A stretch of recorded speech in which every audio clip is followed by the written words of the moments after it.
If you guys did not know, I've been doing this whole rewatch of anime that I enjoyed, but rewatching it in dub. Most of the time, I'm just doing it while I'm exercising, while I'm on the treadmill or something, so I don't have to read while I'm like running or walking. So it would be like easier for me to kind of turn off my brain from reading and only focus on one thing, which is enjoying the scenes. I also do this with anime that I know are going to have a new season coming up. One of them being Danmachi, or Is It Wrong to Try to Pick Up Girls at a Dungeon? I think that's a proper title. Upon my rewatch in dub, I'm currently in season 3. I just finished watching the whole Xenos arc. Also, I'm preparing for season 5 that is coming out, I think, in like a month or two for the next fall 2024 season, and I'm super hyped about it, especially since I'm not caught up with my rewatch up to season 4. But I remember season 4 because it happened fairly recently. I kind of still remember what happens in season 4, and boy, what an arc. So I'm excited to see how Danmachi is going to continue on forward, and we're going to talk about why. But more so, I want to talk about Bell Cranel.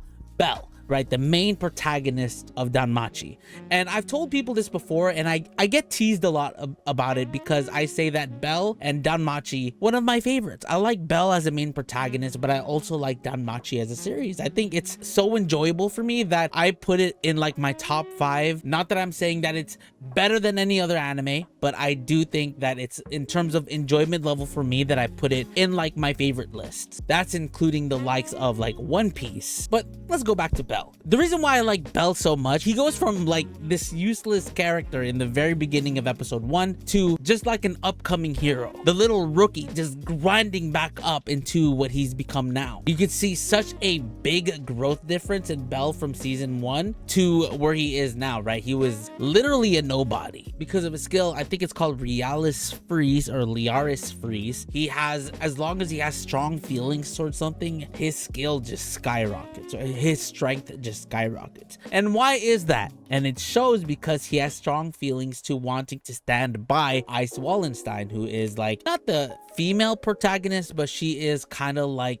Bell's goal, right? You can tell that Bell has fallen for her, but at the same time, it's kind of like, I feel like he admires her more so than loves her from my perspective, right? It's kind of like he looks up to her. He wants to be with her because he wants to just be at that level. He looks up to her because Bell, growing up with, as we know, Zeus, he's been told stories about becoming a hero, that he wants to become a hero, and that's his essential goal. Outside of standing besides Ice, he also wants to be a hero. I think that's his main goal. He wants to be strong enough to be called a hero. He wants to help people, but also like he realizes that he is a hero to a lot of people. It's not just based off of skill and strength, even though that plays a major role in where you're going to be and how you'll be able to protect the people around you. Being a hero is being able to help people out, and we've seen that clearly, not only him helping people, but also helping monsters that have feelings like people as well, like the Xenos. Now, if we talk about Bell in growth, personality wise, I don't know if he's grown that much. He's still, he has his flaws, but that's what makes him extremely relatable. He has that typical main character energy of him wanting to be strong to become a hero. That's typical main character energy, very surface level of Bell Cranel, right? He just wants to be a hero. Not only that,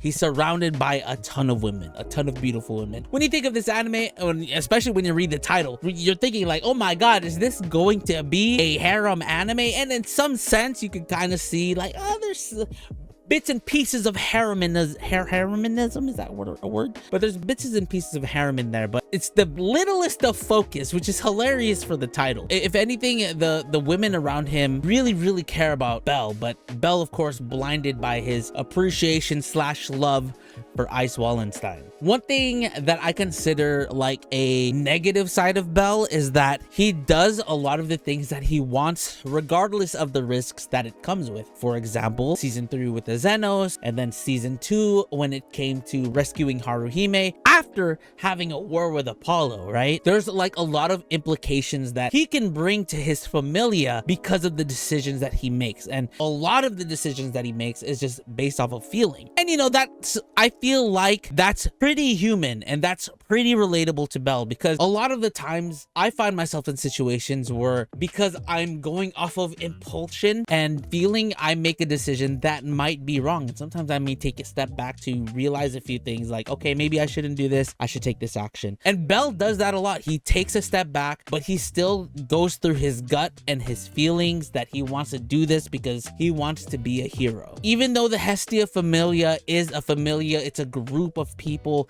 it's a lot weighed on Bell, right? Whatever Bell wants, Bell will get. At the same time, Bell does his best to support the people in his familia. If they want something done and if they want to do something, he wants to help them out, and he'll do whatever he can to help them out, like with Makoto and Haruhime. There was like a lot of complications with Bell wanting to save Haruhime, but even though Makoto wanted to save Haruhime, it was also, I felt like, more so Bell wanted to save Haruhime. I feel like Bell, he understands that not only is he a risk to the Hestia Familia, he is also the biggest influence in the Hestia Familia and to the overall of Arario, right? He has so much eyes on him because of how much growth he has taken in that so many people are looking at him now. He is such an influential figure from like only a few months of him being an adventurer. So a lot of people would look at Bell like, dude, he's that guy right now. The levels that Bell has reached took years for Ice, took years for other people, but Bell just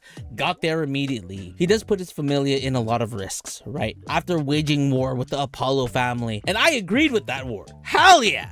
Beat the fuck out of those guys that are talking shit about your goddess. Hell yeah, dude. But after that, he was given the choice and the decision like, hey, if we go to war with the Ishtar Familia right after we got into war with the Apollo Familia, it's going to be hectic, right? The Hestia Familia is still recouping from that war. Even though they were able to clutch up that win, get a house and have all of that, it was still very draining, I'm sure. So it was like, are we really going to do this again? And he does do that. And it's same thing when it came to the Xenos, right? With Wine. Are we really going to be heretics where we are going to save monsters? The very thing that we've been killing, but the only reason why we're saving them is because they have human emotions just like us. They're getting these human emotions. Are we really going to become outcasts because we want to protect monsters? So that is like the risks that Bell constantly takes and puts his familia at risk. Now, I feel like season 4, he's kind of grown more mature in that sense, but he does get into a situation where he has to like just fight, you know, like, and I think that season 4 is a highlight of Bell becoming a hero and him being a hero and him becoming a strong adventurer. Now, that's what I really like about Bell, is that he strives to become stronger. And even though Bell has these flaws, I do like that about him as well. Them having flaws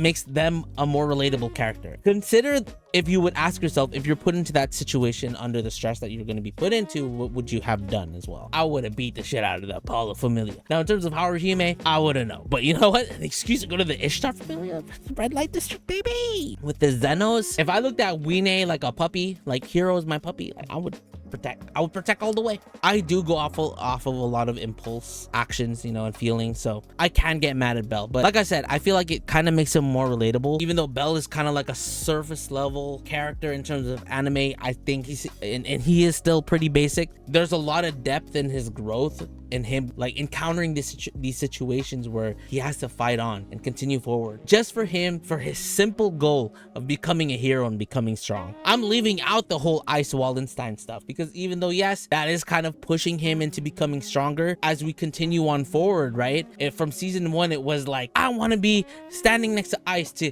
I want to be a hero. Fucking sick. Maybe, you know, I don't know, I don't read the light novel, maybe he goes back to the, you know, simping over Ice, but whatever. Like I was saying before, a lot of people clown me for putting Danmachi on my top list. Like, the character is annoying, the story isn't dark and intricate enough. But I don't think, in terms of my top, it's like mostly a favorite, like things that I enjoy. And I don't think an anime should be based personally for a person if it's dark or not, or if the story's too intricate. I think it should be just based purely off of how much you enjoyed the anime, if you would rewatch it, if you could, like, levels of enjoyment, right? I always tell people, and they disagree, where I say there will always be an anime better than your favorite anime, right? There might be better anime than One Piece, there might be better anime than Danmachi. I don't give a fuck, because I enjoy those animes, and those are my personal favorites. I've been enjoying Danmachi since the first time I watched it in sub to the rewatch in dub, and it says a lot. If I'm enjoying it, why wouldn't it be in my favorites? And I'm like rewatching all of the seasons, and I'm enjoying each season. That only makes me more excited for what we're going to get in the next season, because Danmachi every season